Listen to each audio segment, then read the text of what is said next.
Hoy vamos a ver la revolución de los valores, la revolución de Terciopelo, la caída del bloque socialista.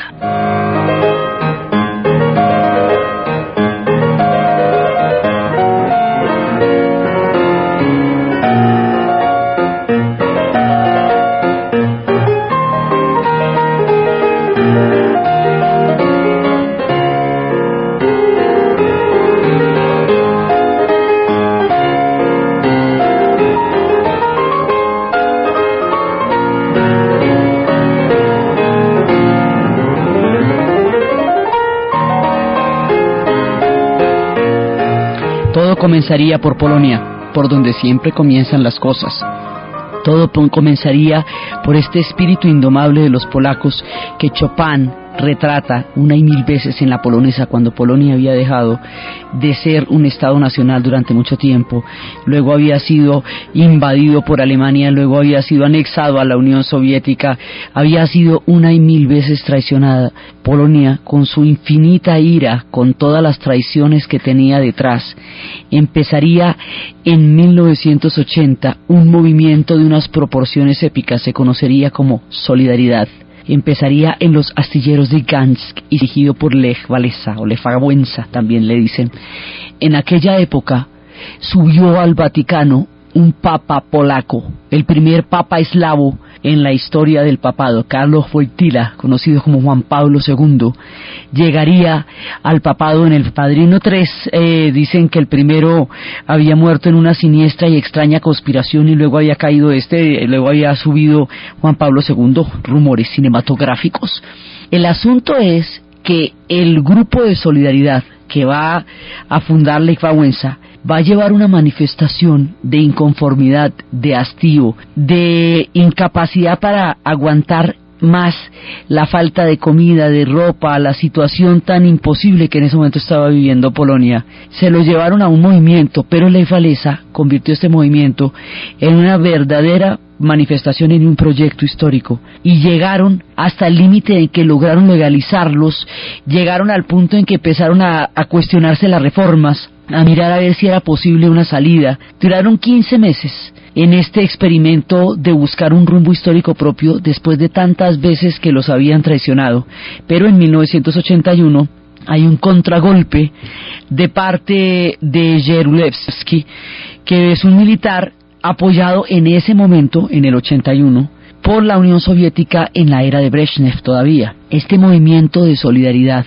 que alcanzó a darle la vuelta al mundo, que durante esos 15 meses alcanzó a mostrar todo lo que podría ser una reforma, va a ser aplastado por un golpe de Estado, lo que lo va a mantener en estado de latencia, porque la represión hizo que la gente estuviera temporalmente guardada, pero solo temporalmente. Ahí ya había empezado una cosa de grandes proporciones. En el momento en que Gorbachov va a entrar de lleno, a renunciar a la carrera armamentista, estos antiguos fantasmas de la rebelde Polonia van a volver a erguirse sobre Europa del Este, y esta vez de una manera definitiva.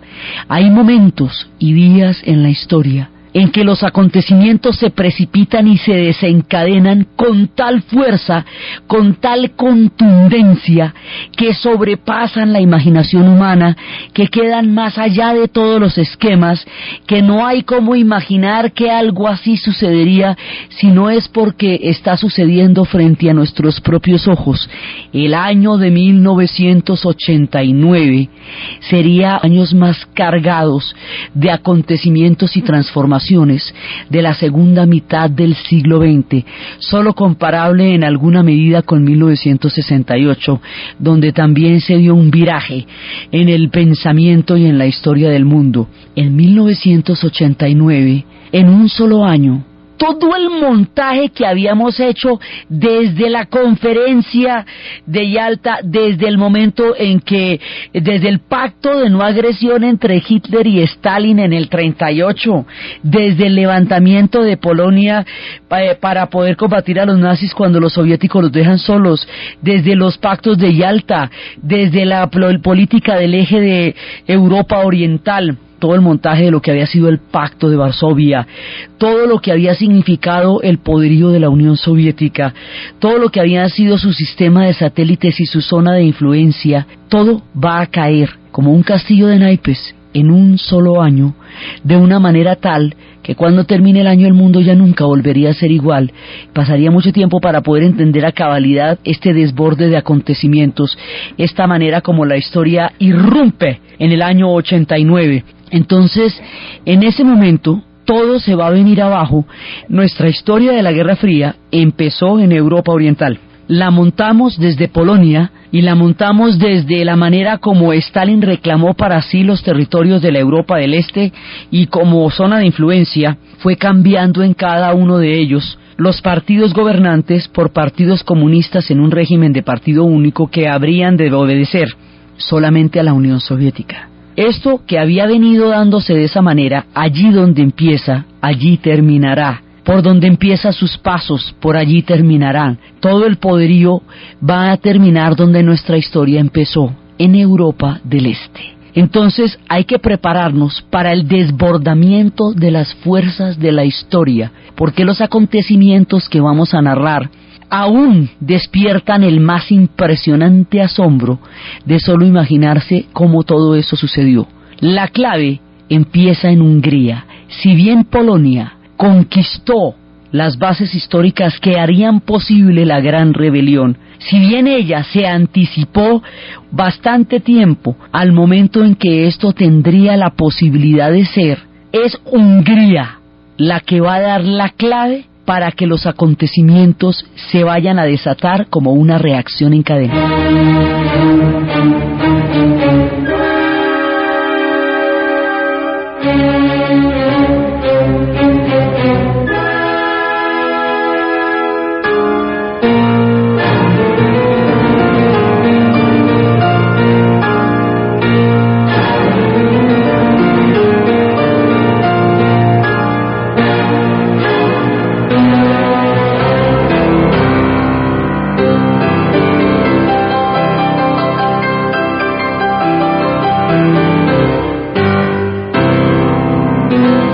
Hungría se pregunta, una vez que Mikhail Gorbachev haya decidido y anunciado al mundo que va a terminar con la carrera armamentista, que ya va a empezar la destrucción de los misiles, que se firman los acuerdos de lo que habíamos visto la vez pasada por las diferentes cumbres de Reykjavik, de Helsinki, de Nueva York, y cuando después del horror de Chernobyl y de todos los acontecimientos que llevaron a la decisión rotunda, definitiva y contundente de acabar con la carrera armamentista de la Unión Soviética, Hungría se pregunta, ¿y entonces qué será de nosotros? ¿Podremos al fin hacer nuestras reformas? Hungría, lo mismo que todos los demás países de la Unión que están ligados a la Unión Soviética, los de Europa del Este, pues la misma crisis económica que va a afectar a la Unión Soviética, la misma incapacidad para manejar la economía, la misma situación de transformación y de evolución tecnológica que supuso el microchip, o sea, el computador, los computadores, la informática como sector punta de la tecnología, que haría que el tiempo de los altos hornos, de la de carbón y del acero, quedaran en el pasado, y todos aquellos que fueron potencia alrededor de este proyecto económico histórico ya no tuvieran cabida en las nuevas épocas. El mismo problema que le pasa a la Unión Soviética, pues le va a pasar a toda Europa del Este, porque las economías están encadenadas. La Unión Soviética lo que hizo fue montar como siameses las economías de Europa del Este con la suya propia, como cuando un poco de montañistas están subiendo una cumbre y están todos amarrados para subir a la cumbre, pues si uno se resbala, pues se los lleva a todos. Entonces, encadenada como estaba la suerte de la Europa del Este con la Unión Soviética, si la Unión Soviética entra en semejante crisis, pues los países que están encadenados a ella también. Cuando la economía se manifiesta como un bloque histórico, pues sufre el mismo destino. O sea, lo mismo que hay bloques políticos y que hay bloques militares, pues también hay bloques económicos. Y los bloques económicos se caen en un solo tiestazo. Cuando uno de ellos falla, los demás se caen también. Es, digamos, una reacción al hecho de estar tan profundamente metidos los unos dentro de los otros. Los húngaros tienen claro que bajo el esquema del modelo socialista no es posible recuperar la economía de su país, que eso se agotó, que ya no hay nada que hacer, que la crisis económica ya sacude al país de una manera insoportable. La rabia y el odio que se ha venido acumulando durante tanto tiempo empiezan a efervecer, a emerger de nuevo en los corazones de los húngaros, y se preguntan si ellos van a poder dar un salto hacia las transformaciones. Gorbachov había declarado que Europa del Este podía definir su destino de acuerdo como quisiera. Esto nunca se había pronunciado antes. Sin embargo, los húngaros quieren estar seguros y necesitan estar seguros, porque ellos tuvieron una experiencia absolutamente traumática, quizá la peor, la más dolorosa y la más terrible. En 1956, los húngaros empezaron una rebelión para apoyar a los polacos. Los polacos con Gomulka habían empezado la rebelión, y los húngaros salieron a las calles a apoyar a los polacos. Y empezaron un viraje en la era de Khrushchev, cuando se estaban dando las reformas y parecía que había una apertura política y económica, pues apertura política un poco a partir del proceso de desestalización que había realizado Khrushchev. Ellos pensaron que había momento. Los húngaros salen a la calle. Van a pedir libertad de expresión, van a pedir libertad de movilización, van a pedir un modelo socialista como ellos quieren, inclusive van a llegar al punto de querer salirse del Pacto de Varsovia, van a buscar una salida diferente en la historia. Los soviéticos en un momento ejercieron una represión, pero el ejército húngaro no los apoyó. Hubo una semana en la que se dio una posibilidad de transformaciones, en la que se dio un cambio en el gobierno y va a llegar al poder un gran reformador, un hombre que encarnó las transformaciones de la época llamado Imre Nagy. Imre Nagy va a llegar al poder y va a empezar el ciclo de cambios y de transformaciones que los húngaros están pidiendo. Los húngaros son un pueblo antiguo, son un pueblo que formó con Austria un imperio poderosísimo de toda la Europa central durante siglos. Los húngaros también tuvieron en su momento un intento de revolución muy importante paralela al 17 que no alcanzó a consolidarse. De hecho, no están pintados en ninguna pared. Cuando los húngaros salen a la calle para manifestarse y para pedir todas las reformas, y cuando estamos en pleno cambio y Imre Nagy está haciendo las reformas y todo eso, van a llegar 2.500 tanques del ejército soviético en 1956 y van a aplastar a la población civil en las calles de Budapest. Van a matar a toda la gente que se rebeló contra ellos de la manera más inclemente y terrible. Muchísima gente, se habla de más o menos 30.000 personas asesinadas en las calles de Budapest por los tanques en 1956. Se habla de muchachos de 14 y 16 años que fueron detenidos y que después de cumplir los 18 al otro día fueron ejecutados.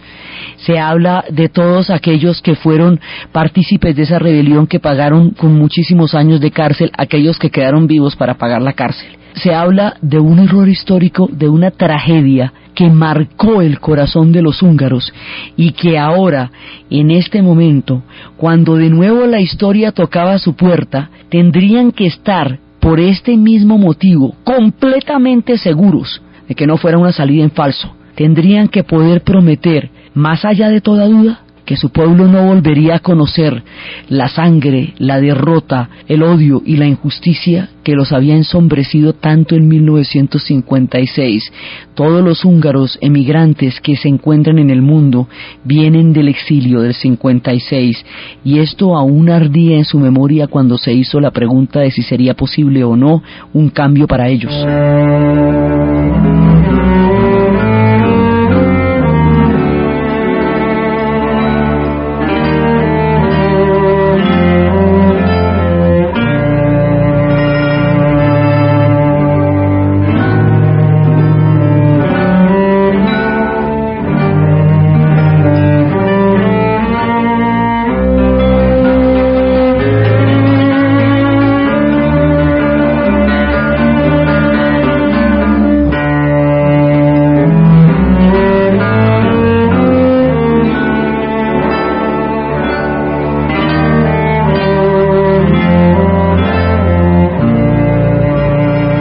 Los húngaros le preguntan a los soviéticos qué posibilidades tienen ellos de volver a intentar una transformación histórica sin que les pase el horror de lo que ya habían vivido. Gorbachov claramente le dice a los húngaros que sí se puede y que la Unión Soviética da vía libre a las transformaciones de la Europa del Este. Con su palabra en la mano, el primer ministro empieza las transformaciones, y las transformaciones van a ocurrir a todo nivel. Van a empezar por elecciones. En las elecciones el Partido Comunista queda total y definitivamente derrotado. Van a empezar por una apertura económica. Van a empezar a cambiar esa sociedad de arriba abajo, pero van a empezar por una cosa de una importancia, de un simbolismo. Van a empezar por la rehabilitación de todas aquellas personas cuya reputación y cuyo nombre fue manchado por la infamia después de la rebelión del 56. En aquella época, durante mucho tiempo, en estos países se utilizaba a capricho de la política volver un héroe o un traidor a un personaje según las conveniencias ideológicas del momento. Por eso en Polonia Andrzej Wajda había hecho en su momento una película que se llamaba El hombre de mármol, que era un obrero que en un tiempo había sido ejemplar y luego lo habían castigado por alguna disidencia y habían roto todas sus estatuas. La gente que estuvo en el 56 no solamente fue asesinada, no solamente fue llevada a la cárcel, sino que fue difamada y fueron tratados como traidores por el régimen de János Kádár, y que fue el que sucedió después del aplastamiento de Hungría. Y no solamente eso, sino que Imre Nagy se había asilado en una embajada en el momento en que sucedió la entrada de los tanques de la Unión Soviética, y mediante engaños, János Kádár, el traidor, 2 años después lo hizo salir de la embajada y lo ejecutó. Imre Nagy fue ejecutado. Entonces lo que va a hacer Mehmet, el primer ministro húngaro en ese momento, es de una importancia capital. Va a hacer un entierro simbólico a Imre Nagy. Van a comprar los ataúdes y van a desfilar por las calles de Budapest. Los ataúdes con el nombre de Imre Nagy, con el nombre de todos aquellos que habían sido purgados. Los nombres de las víctimas se leyeron en voz alta, una tras otra vez, para que la gente pudiera sentir en sus corazones el alivio de la reconciliación con un pasado que los había llenado de odio y de injusticia. Ese acto de nombrar a sus muertos con honor, de revalidarlos, de volverles a dar un lugar dentro de la sociedad húngara, fue de un poder sanador absolutamente impresionante. Primero hicieron esta limpia con el pasado, esta profunda sanación con el dolor. La gente se reunió alrededor de este acto, porque lo único que había era una placa anónima en un despeñadero donde habían sido enterrados en fosas comunes. Entonces ahora se les daba nombres, se les daba honor, se les daba el reconocimiento a todos los muertos del 56 y particularmente a Imre Nagy. Este acto de sanación tan conmovedor y tan profundo inició la posibilidad de que los húngaros se pudieran reconciliar con su pasado y empezaran a emprender las tareas de su presente. Después de este acto de sanación y de profunda reconciliación, hicieron otra cosa inclusive mucho más, pues, impresionante, no más impresionante, pero también de un contenido simbólico altísimo. Un día por la mañana se levantaron con unos alicates gigantescos, por orden del mismísimo Mehmet y de todo el nuevo gobierno, y empezaron a romper las alambradas que separaban a Hungría de Austria. Esto literalmente. La cortina de hierro era una alambrada gigantesca que aislaba las fronteras de la Europa del Este. Este telón de acero que Churchill decía que estaba tan misterioso Stalin, y era tan misterioso todo lo que ocurría en la Europa del Este, que parecería que un telón de acero se estuviera cubriendo sobre ella, ocultándola de Occidente. Dicen que esa frase fue dicha antes, pero se le conoce a Churchill. Este telón de acero, esta cortina de hierro, como se le conoció a los países de Europa del Este que quedaron detrás de este manto durante todos los años de la Guerra Fría, se empieza físicamente a descorrer en el momento en que cortan las alambradas. Durante nuestro relato de hoy, alambradas y cinceles, alicates y martillos traerán la libertad a pueblos que fueron durante tanto tiempo oprimidos. Entonces, simplemente le van a quitar los alicates, van a romper las alambradas y se van donde los austríacos a ver cómo quedaría la vida de ellos, con quienes habían compartido más de 3 siglos de imperio, curiosidad a saber en qué andaban. Los austríacos quedaron absolutamente impresionados de ver a los húngaros llegando por allá después de que Hungría quedaba a 2 siglos y medio de Austria después de todo el montaje de la Guerra Fría. De ahí en adelante, Hungría desata toda la posibilidad de las transformaciones de todos los demás países. Entonces Hungría en ese momento es el primer país que rompe con el orden histórico que había encubierto, digamos, que había determinado la historia de Europa Oriental desde el momento de Yalta en adelante, pues durante toda la Guerra Fría. Entonces, por eso es que, digamos, los húngaros son tan importantes, porque ellos son los que van a hacer eso, y ellos son los que llegan al análisis político, histórico, económico, de la viabilidad que podría tener su país bajo condiciones de socialismo, y cuando llegan a la conclusión de que el socialismo como modelo se había agotado para ellos, es cuando van a empezar a buscar las reformas. ¿Listo?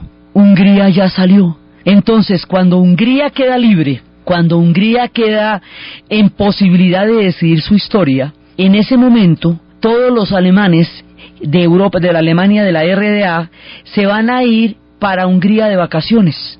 Había más de 750.000 alemanes de vacaciones, alemanes, en ese momento en Hungría. Entonces, cuando estaban todos allí en Hungría, empiezan a pasarse. Hungría saca, digamos, una ley que dice que los alemanes que están en ese momento en Hungría pueden salir hacia Occidente, porque usted no podía sino salir alrededor de los países de la cortina de hierro o de los países del mundo socialista. No podía, digo del mundo socialista pues porque a Vietnam y a Cuba sí podía ir, pero no podía ir a Occidente. Entonces acuérdese, todo era el misterio de los pasaportes, uno se podía avisar pasaporte con países de la cortina de hierro, porque si no ustedes pues no podía entrar al mundo occidental, era una cosa complicadísima. Entonces ahora, precisamente, si Hungría no daba la salida, pues los alemanes tampoco se hubieran podido quedar encerrados allá. Entonces Alemania le dan la salida a Alemania del Este, y los alemanes del Este empiezan por la vía de Hungría a llegar a Austria, y por la vía de Austria a pasar al otro lado, a la Alemania Occidental, a la RFA, República Federal Alemana, pero en millones. O sea, es una marcha impresionante de gente que va pasando por allá. Entonces cuando ven eso, tratan de cerrar la frontera por el otro lado. Todo el mundo se está dando cuenta que los cambios son inevitables. Los húngaros ya lo han asumido, los checos lo asumirán después, pero el único que no se ha enterado del asunto es el dirigente de la RDA, Honecker, momificado también como su compadre Brezhnev y todos aquellos que habían muerto de momismo en el último programa. Este tipo no se entera, y no se entera, tanto que Gorbachev tuvo una reunión con él y con todos los líderes de la Europa Oriental para plantearse lo que estaba pasando, y este tipo no se dio por enterado. Ni él ni Ceausescu, el gobernante rumano, se enteran, ni se quieren enterar de los cambios, ni los quieren permitir, ni quieren aceptar que la Unión Soviética se vaya de su lado, nada de eso. Entonces Honecker va a estar completamente marginado de todas las transformaciones, porque sencillamente no las quiere ver y punto. Entonces trata de bloquear el que los alemanes puedan hacer este paso, tanto que en un momento dado van a irse los alemanes a Praga y se van a meter en las embajadas, los alemanes, en la embajada de la República Federal Alemana en Praga, en lo que en ese momento era Checoslovaquia, Praga, hasta llegar a 7.000, creando una situación sanitaria delicadísima en la embajada. Y en ese momento les dan la orden de poder llegar, este episodio es impresionante, les dan la orden de poder atravesar la frontera para llegar a la Europa del oeste, a la RFA. Pero entonces Honecker pone la siguiente condición, tienen que atravesar un pedacito de la Europa del Este en tren, y que en ese pedacito de la Europa del Este tienen que dejar los pasaportes para que los expulsen. ¿Sí me entienden? O sea, cogen los pasaportes de todos los alemanes, de manera que ellos pasan al otro lado como seres sin pasaporte y sin patria. Es la manera como Honecker acepta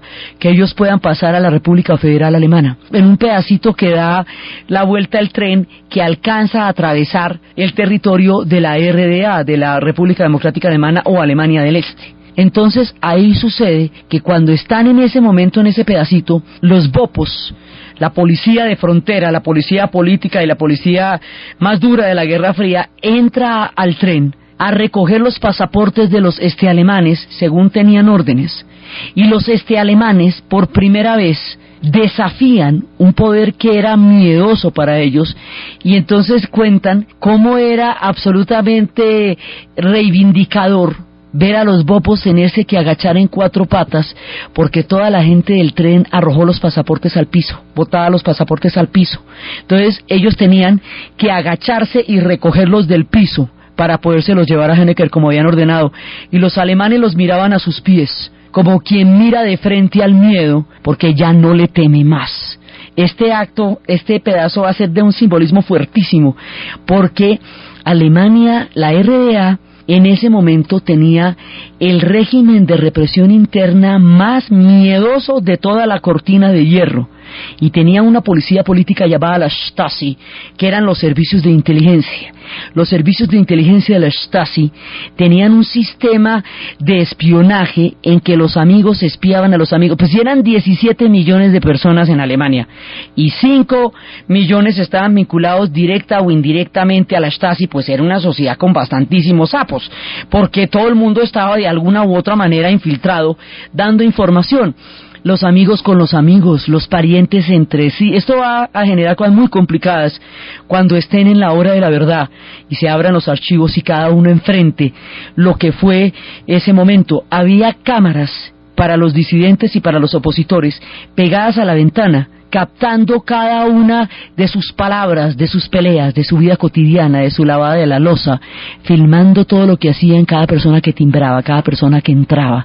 Esto era una cárcel, y en un momento dado los alemanes empezaron a sentirse que estaban cercados. Y cuando empieza la cosa en Hungría, entonces ellos empiezan a ver que en Hungría esto es posible. De alguna manera esto es posible. Entonces empiezan a buscar primero la salida por Hungría, a buscar la salida por donde sea, por Hungría, de ahí para Austria, para pasar al otro lado, porque a ellos lo que les interesa es a la otra Alemania. O sea, empieza la pulsión histórica por buscar esa otra Alemania de un pueblo que quedó roto después de la Segunda Guerra Mundial, como una molécula que vuelve a componerse, como una unidad que se busca de nuevo. Ellos quieren llegar a la otra Alemania, entonces están buscando la manera, ya sea a través de la embajada checa, ya sea a través de Hungría, pero hay que llegar al otro lado de alguna manera. Entonces empiezan todas las maniobras. Esto va a durar unos meses, va a ser unos meses, porque son sucesos que van a ocurrir simultáneamente. Mientras todo esto está pasando en Alemania, muchas cosas están pasando en todos los demás países.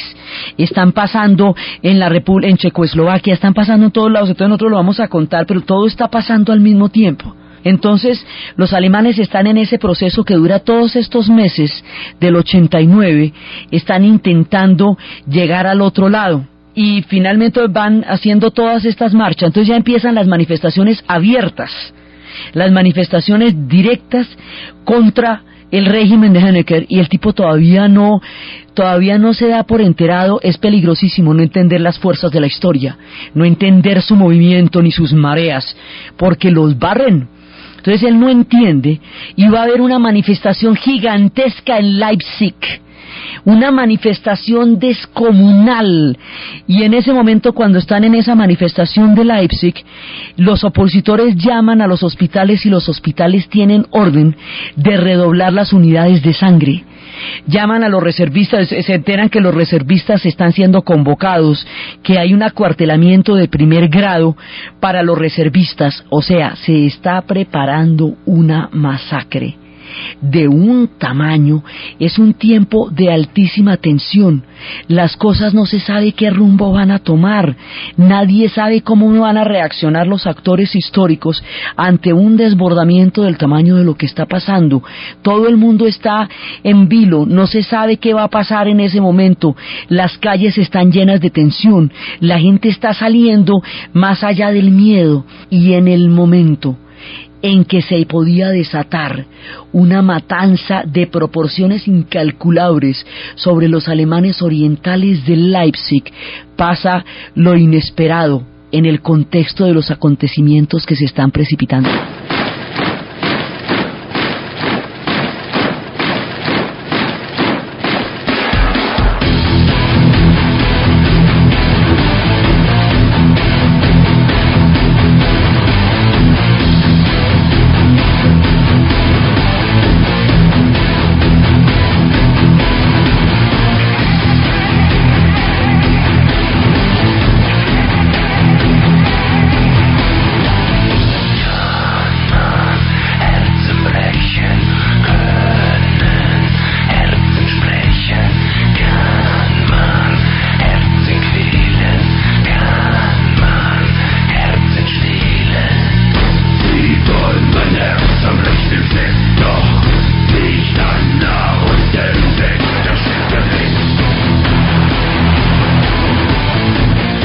en el momento de mayor suspenso, cuando se puede desencadenar una masacre del tamaño de lo que parecería estar preparándose para los habitantes de Leipzig. También los alemanes habían tenido lo suyo en el 53 cuando intentaron las reformas y también los aplastaron a ellos, o sea que eso ya lo conocían. En ese momento, cuando las cosas están en su punto más álgido, el embajador de la Unión Soviética en la RDA recibe la orden directa de Gorbachov de retirar los tanques y los aviones. La Unión Soviética no va a intervenir en las manifestaciones de los alemanes para buscar las reformas. Al no intervenir la Unión Soviética, la masacre sería por cuenta única y exclusiva del ejército alemán contra los propios alemanes, dirigida por Honecker en lo personal. Esto ya queda muy cuesta arriba, o sea, ya tampoco. Usted puede con la Unión Soviética y el Pacto de Varsovia aplastar un movimiento como lo hicieron en Polonia en los 50, en el 52, en Berlín en el 53, en Hungría en el 56 y como lo harían con los checos después en el 68. Pero usted no puede solito. Sin el apoyo de la Unión Soviética no es posible nada, porque por cuenta y riesgo propios esto ya no es posible. Entonces la orden directa, es decir, aquí la Unión Soviética dicta la política y Gorbachov le da el embajador. Imagínense lo que era el embajador de la Unión Soviética en la RDA en ese momento, pero era como el presidente, o sea, un poquito más, porque ellos eran parte del bloque de la Unión Soviética. Si el tipo dice no va, punto. Y como no va, las manifestaciones siguen su curso. Ellos alcanzaron a esperar la masacre y de pronto, ¿cómo les parece que no los mataron? Si cuando los acontecimientos parecían llegar a un punto aterrador, no los mataron. Entonces las manifestaciones seguían y seguían. Era una época increíblemente tensa, porque al mismo tiempo estaba sucediendo lo de la plaza de Tiananmen. Al mismo tiempo, cuando la China intentó, surgió un movimiento de reforma y de democratización de la China. En ese momento les mandaron los tanques a los estudiantes en Beijing, y la imagen del estudiante frente al tanque que habría de pasarlo por encima estremeció al mundo, y todos los chicos de Tiananmen fueron brutalmente reprimidos. Eso también podía pasar. ¿Cómo estaría de tenso el ambiente que en todas las entrevistas retrospectivas que hay en los documentos de la época, el mismo George Bush papá, estamos hablando del padre, decía que la cautela con que los Estados Unidos tendría que proceder ante una situación como la que estaba pasando era inmensa, que ellos tenían que ayudar a Gorbachov en lo que necesitaran, porque acuerde que eso es entre dos, no es entre la Unión Soviética y los Estados Unidos. Entonces a todas estas los Estados Unidos, ¿qué pensaba de todos estos acontecimientos? Entonces en un momento dado los Estados Unidos dice, quietos en primera. No se puede tener ningún tipo de actitud ni triunfalista. Bush papá decía, no podemos tener actitudes triunfalistas, no podemos tener actitudes provocadoras, porque hay sectores sumamente conservadores que podrían verse provocados. Digamos, la caída de un imperio requiere dignidad, y usted no puede ir a burlarse de ellos, ni puede provocarlos, pues uno sabe hasta qué punto eso pueda revertir el carácter de los acontecimientos. Entonces, quietos en primera, además porque decían, la Guerra Fría está a punto de caerse, pero no sabemos si esto es necesariamente después de las buenas. O sea, ¿quién nos dice que esto después de las buenas? ¿Qué tal que esto sea con la sangre del mundo, como ya ha pasado antes en esos mismos países? Entonces la actitud de los Estados Unidos era como la de un gato cuando está en un jardín mirando hacia un objetivo. Quieto, quieto, quieto, quieto, porque cualquier movimiento puede revertir o variar dramáticamente el orden de los acontecimientos. Entonces las cosas se van desenvolviendo y se van desenvolviendo, y los acontecimientos se hacen cada vez más impresionantes. Hay un momento en que Gorbachov fue a Alemania antes de la manifestación de Leipzig, y los alemanes le empezaron a gritar en alemán, ayúdanos Gorbi, ayúdanos Gorbi. Y al tipo le preguntan, ¿usted habla alemán? Dice un poco. ¿Y entiende lo que le están diciendo? Dice, sí, yo entiendo lo que me están diciendo. Y entonces le dijeron, bueno, es que esto ya es el fin. Y efectivamente era el fin. Entonces, a partir de ese momento, ya la cosa es imparable. Y después entonces los alemanes entienden que con Honecker no se va a poder hacer pues ningún tipo de reforma, porque el hombre tiene el mismo formol en las orejas que tenía en su momento en la era de los soviets. El tipo tiene el mismo formol en las orejas, entonces no sé cuál, de la era de Brezhnev. Entonces simplemente lo quitan de ahí y va a subir Egon Krenz, que va a liderar los procesos de cambio. En ese momento, cuando sube Egon Krenz, hay una declaración. La declaración dice lo siguiente: iba a entrar en vigor durante las siguientes 24 horas, o sea, después de 24 horas iba a entrar en vigor.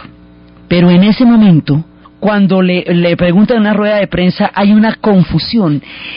La orden es que los alemanes de la Europa, o de los alemanes, que quieran pasar al occidente, que por favor que pasen, que pueden pasar, o sea que hay permiso. Después de que el muro de Berlín se construyó en un solo día, después de que en 1961 las alambradas atravesaron Alemania por la mitad, después de que la gente se estampillaba contra las alambradas porque al otro lado estaba su familia, después de que se mostraban los bebés antes de que subieran el muro, después de que se iban en poleas, mandaban a los niños de 8 años en poleas a ver si llegaban al otro lado, atravesaban los canales a superficie, abrían túneles inmensos a ver si podían pasar al otro lado, se metían en materiales de construcción, en bolas de esas que hacen para tumbar edificios, a ver si en una de esas bolas llegaban al otro lado. Después de tantos años de tratar de atravesar ese muro, después de tantos muertos, después de tanto dolor, de pronto van y dicen que es que Mauricio ya se puede atravesar, irse para el otro lado. Entonces, en ese momento, esta declaración genera tal sobresalto que la prensa, pues esto es en una rueda de prensa, pregunta: ¿a partir de cuándo? ¿A partir de ya? Entonces el que está dando las declaraciones, el vocero oficial, se confunde y dice: pues sí, ya. Y la orden iba a entrar en 24 horas. Pero el hombre se confundió como ante los sucesos y dijo: ya. ¿Ya quién dijo? Ya fue que a los 5 minutos todo Berlín se enteró. Y todo Berlín se fue para la calle. Decían los sobrevivientes, la gente que vivió en ese momento esa situación, que sentían como si una fuerza profunda, visceral, salida del fondo de las entrañas los llamara hacia la plaza de Brandenburgo, hacia la puerta de Brandenburgo. No era claro que no los fueran a matar. Todavía no era claro que no los fueran a matar. Dicen que el miedo era todavía demasiado grande, pero que la excitación, la locura, el frenesí de lo que estaba pasando en ese momento era superior al miedo, era más bravo todavía que este sentimiento de incertidumbre profunda que tenía un pueblo que había vivido tanto dolor y tantas situaciones terribles. Van a pasar al otro lado y de pronto unos se pasan y dicen que los abrazaron, que al principio, y que cuando los abrazaron estaban al otro lado. Entonces en ese momento llega la gente en una multitud absolutamente impresionante, va a llegar a la puerta de Brandenburgo, al checkpoint, donde empieza el otro Berlín. Y cuando llegan todos, como la orden no había entrado en vigencia todavía y el tipo metió la pata y dijo que era ya, y era para dentro de 24 horas, la policía del checkpoint, los bopos, estos miedosísimos que les cuento, no tenían órdenes de nada. ¿Cómo te parece? Ahí parados. Y viene Berlín a las puertas de Brandenburgo, Berlín entero, los no saben qué hacer. Entonces cuentan los soldados que empezaron a llamar desesperadamente a los superiores, que qué hacemos, que aquí está todo Berlín, que quiere pasar para otro. Nadie les pasaba el teléfono, no sabe, no responde, nadie tiene ni idea, nadie se imaginaba nada. Mire, nadie sabía qué hacer con lo que estaba pasando. Todos los bopos quedaron a su merced, armados hasta los dientes, parados en el checkpoint que los separaba del Berlín occidental, sin instrucciones, en un régimen histórico donde las instrucciones lo eran absolutamente todo y donde las órdenes eran inamovibles. Entonces tuvieron que decidir y dejémonos pasar, a ver, ¿o qué? Pues que nos vamos a poner aquí a oponernos a que pasen, y pasaron. Entonces empiezan a pasar. Y ahí es cuando dicen que de pronto sintieron que los abrazaban, que los estaban abrazando profundamente. Los abrazaron los alemanes de la Europa del oeste, los oeste alemanes, que al ver esto se fueron a abrazar al pueblo que habían tenido distante durante tantos años. Entonces en ese momento se produce una conmoción histórica grandísima, porque además hay un punto en que ya los alemanes del este pueden pasar al oeste, pero los alemanes del oeste aún no pueden pasar al este. O sea, ha caído, la Guerra Fría está cayendo desde el este, desde Moscú, desde Berlín este, pero todavía no ha caído para el otro lado. Entonces por eso es que los demás se suben al muro, esas imágenes de toda esta gente montada encima del muro, mirando para abajo a ver cómo eran estos alemanes y todavía tenían 5 dedos y 2 patas y 2 ojos, porque la propaganda que se había hecho durante todos estos años de lado y lado era tan aterradora que eso ya no se imaginaban ni que fueran humanos. Pues a los del este se les había dicho que el capitalismo era la mayor corrupción y degradación del hombre, y a los otros se les había dicho que el comunismo era la vejación de toda libertad, y ni una cosa ni otra, pero todos tenían una propaganda absolutamente impresionante en la cabeza. Entonces no sabían si los otros todavía existían, sus parientes, su familia, y cuando empiezan a pasar, en ese momento, alguien decide que si los alemanes pueden ir al otro lado, y que si ya no existe una barrera que los separa, el muro no tiene sentido. Y cuando deciden que el muro no tiene sentido, un ciudadano común, el más simple, el más tranquilo, toma un cincel y con un cincel y un martillo empieza a desportillar el muro. Y al desportillar el muro empieza la caída del muro de Berlín. Así como unos alicates gigantes rompieron las alambradas que separaban a Hungría de Austria, un cincel empezará a tumbar el muro, y empieza la gente a tumbar el muro. Ya nada los contenía, desde las manifestaciones donde gritaban a la Stasi que se fuera, Stasi raus, hasta el momento en que pueden pasar al otro lado y no pasa nada. El muro ya no los puede contener. Cuando el muro ya no los puede contener, uno de los sucesos históricos más importantes de todo el siglo XX habrá tenido lugar frente a los ojos del mundo, una de las cosas más trascendentales, la caída del muro de Berlín. Quienes estuvimos vivos en esta época podemos decir que eso es uno de los sucesos más importantes que hayamos podido presenciar en la vida, la caída del muro de Berlín. Entonces empiezan a tumbar el muro, empiezan a pasarse al otro lado, y en el momento en que empiezan a pasarse al otro lado, en ese instante los más lúcidos, los más visionarios, empiezan a cantar. Y el maestro Shostakovich, Dmitri Shostakovich, se va a sentar y va a hacer un concierto frente al muro al otro día. Y el grupo Pink Floyd, que tantas veces nos ha acompañado a través de los relatos históricos, entiende que hay que tumbar la pared, y hace el concierto de donde van a tumbar la pared porque entiende que el muro se está cayendo. This Roman meal bakery thought you'd like to know. I don't need no surround me. And I don't need no drugs to calm me.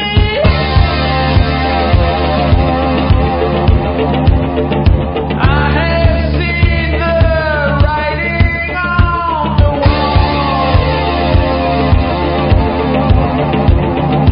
Don't think I need anything at all. Don't think I need anything at all.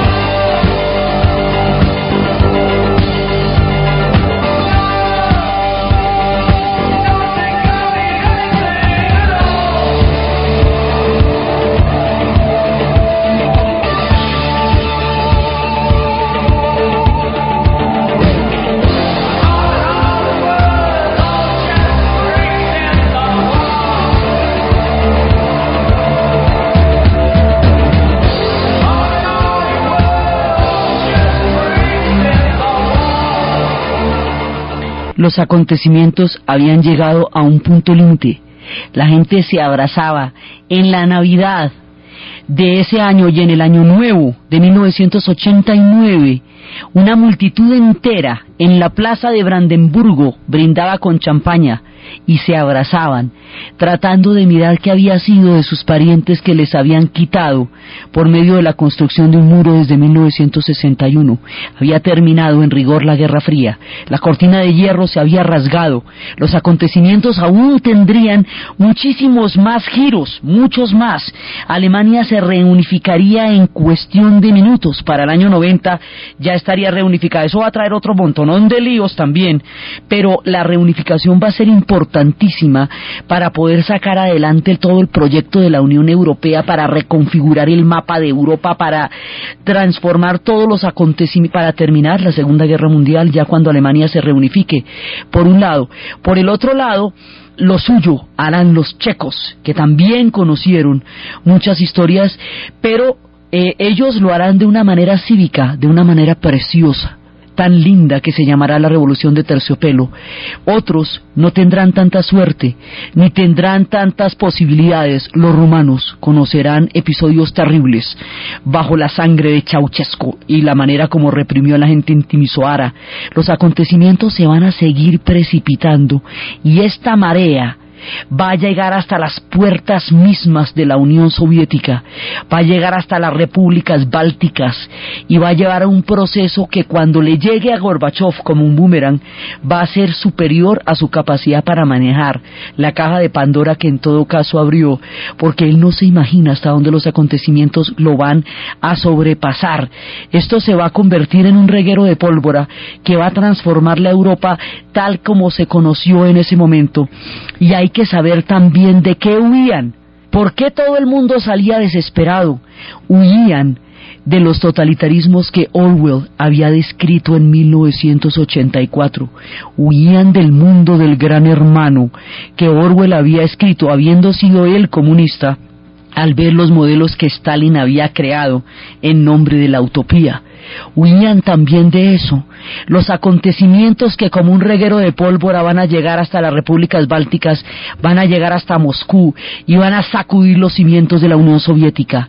El proyecto totalitario de Orwell, que vamos a ver en las condiciones históricas en que todo esto pasó y la manera como el mundo no será jamás igual después de terminado el año de 1989 y el asombro con que los pedazos del muro de Berlín caían y todo el mundo tomaba piedras, pedacitos de piedras del muro de Berlín repartidos por todos los rincones de la tierra, donde hay alguien que tenga una piedra del muro de Berlín, la fiebre de los alemanes por reunificarse, la euforia de un pueblo por encontrarse, Alemania definiendo su historia, la mirada del glasnost hacia la transparencia de lo que fueron las épocas de la inteligencia y la contrainteligencia de la Stasi en la Alemania de la RDA, y todo lo que esto va a significar y el viraje que esto le va a producir a la historia de Europa y del mundo es lo que vamos a ver en el siguiente programa. Entonces, desde los espacios de los acontecimientos desbordados de la historia, desde la reivindicación profunda y la sanación de los húngaros, del dolor del 56 a través de la restauración de Imre Nagy, desde el muro de Berlín, desde los alemanes parados en el muro mirando qué fue de aquellos que hacía 40 años les habían quitado de enfrente, desde el asombro del mundo, desde la mirada de Gorbachev, desde todos los acontecimientos que nadie sabía a dónde iban a llevar, desde el suspenso del Leipzig, desde la toma de los edificios de los archivos de la Stasi para evitar que los secretos en ellos contenidos quedaran sepultados para siempre y hacer posible que el mundo conociera la verdad de las situaciones, desde el momento en que la historia le toma la ventaja a las sociedades, deja por fuera los campos de interpretación de los tiempos y transforma de una vez y para siempre el curso de los acontecimientos. En la narración de Ana Uribe, en la producción Ernesto Díaz, y para ustedes y Domingo.